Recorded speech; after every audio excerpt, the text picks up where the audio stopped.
Sir ಮಧ್ಯ ಓಡಾಡ್ಬೇಡಿ sir, ಸುಮ್ಮನೆ push ಮಾಡಲ್ಲ, ಓಡ್ಬೇಕು ಅವ್ರ ಹಿಂದೆ.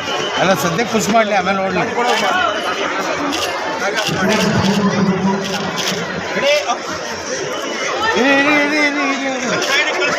ಹೇಳಿ ಕಳಿಸ್ತೀನಿ.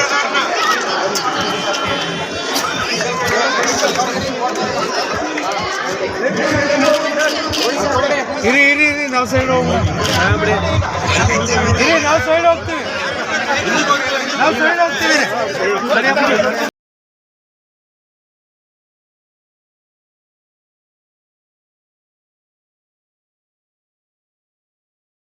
ಮಂಡ್ಯ ಜಿಲ್ಲೆಯ ಪೊಲೀಸ್ ಅಧೀಕ್ಷರಾದ ಶ್ರೀಮತಿ ಶೋಭಾರಾಣಿಯವರೇ ಹಾಗೂ ಈ ಒಂದು ಕಾರ್ಯಕ್ರಮಕ್ಕೆ ಭಾಗಿಯಾಗಿರುವಂತಹ ಇದೇ ಮಂಡ್ಯ ಜಿಲ್ಲೆ ಮಳವಳ್ಳಿಯವರೇ ಆಗಿರುವಂತಹ ಬಿಗ್ ಬಾಸ್ನ ವಿಜೇತ ಗಿಲ್ಲಿ ನಟರ್ ಅವರೇ ಹಾಗೂ ಎಲ್ಲ ಅಧಿಕಾರಿ ಮಿತ್ರರೇ ಮತ್ತು ಎಲ್ಲ ಸಿಬ್ಬಂದಿ ವರ್ಗದವರೇ ಮತ್ತು ಈ ಒಂದು ಓಟಕ್ಕೆ ಬಂದಿರುವಂತಹ ಎಲ್ಲ ಸಾರ್ವಜನಿಕ ಬಂಧುಗಳೇ, ಈ ಒಂದು ಕಾರ್ಯಕ್ರಮದ ಉದ್ದೇಶ ತಮಗೆಲ್ಲ ಗೊತ್ತಿದೆ. ನಶೆ ಮುಕ್ತ ಭಾರತವನ್ನ ಮಾಡಬೇಕು ಅಂತ ಹೇಳಿ ಇವತ್ತಿನ ಅದರಲ್ಲೂ ಕೂಡ ವಿಶೇಷವಾಗಿ ಯುವ ಜನತೆ ಇದ್ರ ಬಗ್ಗೆ ಹೆಚ್ಚು ಮನನವನ್ನ ಮಾಡ್ಕೊಳ್ಬೇಕಾಗತ್ತೆ. ವ್ಯಸನಗಳಿಂದ, ಮಾದಕ ವಸ್ತುಗಳ ಸೇವೆಯಿಂದ ಮತ್ತು ಡ್ರಗ್ಸ್ಗಳಿಂದ ಎಷ್ಟು ಪರಿಣಾಮ ಆಗುತ್ತೆ, ಎಷ್ಟು ದುಷ್ಪರಿಣಾಮ ಆಗುತ್ತೆ ಅಂತ ಪ್ರತಿಯೊಬ್ಬರಿಗೂ ಕೂಡ ಅರಿವಿದೆ.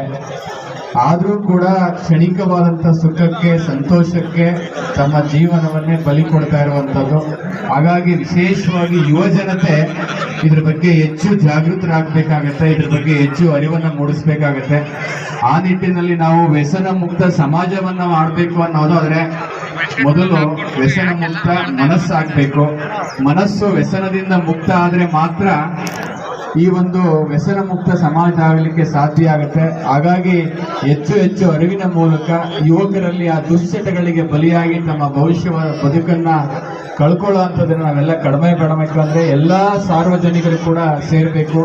ಆ ದೃಷ್ಟಿಯಿಂದ ಇದೊಂದು ಸಾಮಾಜಿಕ ಹೊಣೆಗಾರಿಕೆ ಅಂತ ಅರಿತು ನಾವೆಲ್ಲರೂ ಕೂಡ ಜಾಗೃತಿಯನ್ನ ಮೂಡಿಸುವ ಮೂಲಕ ಈ ಮಾದಕ ವಸ್ತುಗಳ ದುಶ್ಚಟಗಳಿಗೆ ಬಲಿಯಾಗ್ತಾ ಇರ್ತಕ್ಕಂಥ ಯುವ ಜನತೆಯನ್ನ ನಿಲ್ಲಿಸುವಂತ ಕೆಲಸದಲ್ಲಿ ಕೈ ಹಾಕೋಣ ಅಂತ ನಾನು ಹೇಳಲಿಕ್ಕೆ ಇಚ್ಛೆ ಪಡ್ತೇನೆ. ಎರಡನೇದಾಗಿ ಫಿಟ್ನೆಸ್ಗಾಗಿ ಓಟ ಅಂತ ಒಂದು ಇದೆ. ನಾವೆಲ್ಲರೂ ಕೂಡ ದೈಹಿಕವಾಗಿ ಸದೃಢರಾಗಿದ್ರೆ ಮಾನಸಿಕವಾಗಿ ಸದೃಢರಾಗುವ ಮೂಲಕ ಸಮಾಜಕ್ಕೆ ಏನಾದರೂ ಒಂದು ಒಳ್ಳೆ ಕೆಲಸ ಮಾಡಬಹುದು. ಪೊಲೀಸ್ ಇಲಾಖೆಯಲ್ಲಿ ಕೂಡ ಅತ್ಯುತ್ತಮವಾದಂಥ ಕೆಲಸ ಕಾರ್ಯಗಳಾಗ್ತಾ ಇದೆ. ಇವತ್ತು ಸಮಾಜವನ್ನ ಸ್ವಾಸ್ಥ್ಯವನ್ನ ಮಾಡಬೇಕು, ಸಮಾಜವನ್ನ ರಕ್ಷಣೆ ಮಾಡಬೇಕು, ನಾಗರಿಕರ ರಕ್ಷಣೆ ಮಾಡಬೇಕಂದ್ರೆ ಪೊಲೀಸ್ ಇಲಾಖೆ ಅಧಿಕಾರಿಗಳ ಕರ್ತವ್ಯ ಬಹಳಷ್ಟು ಮುಖ್ಯವಾಗಿರುತ್ತೆ. ಹಾಗಾಗಿ ನಾವೆಲ್ಲರೂ ಕೂಡ ಪೊಲೀಸ್ ಇಲಾಖೆ ಎಲ್ಲ ಅಧಿಕಾರಿಗಳಿಗೆ ಒಂದು ನೈತಿಕವಾದಂತಹ ಶಕ್ತಿಯನ್ನು ನೀಡುವ ಮೂಲಕ ನಾವೆಲ್ಲರೂ ಕೊಡುಗೆಯನ್ನು ನೀಡೋಣ. ಇವತ್ತಿನ ಮ್ಯಾರಥಾನ್ಗೆ ಬಂದಿರುವಂತ ಎಲ್ಲ ಏನು ಸ್ಪರ್ಧಾರ್ಥಿಗಳಿದ್ದೀರಾ, ಊಟ ಮಾಡಲಿಕ್ಕೆ ಬಂದಿದ್ದೀರಾ, ನಿಮ್ಗೆಲ್ರಿಗೂ ಒಳ್ಳೇದಾಗ್ಲಿ ಅಂತ ಹೇಳಿ ನನ್ನ ಮಾತನ್ನ ಮುಗಿಸ್ತೇನೆ. ನಮಸ್ಕಾರ.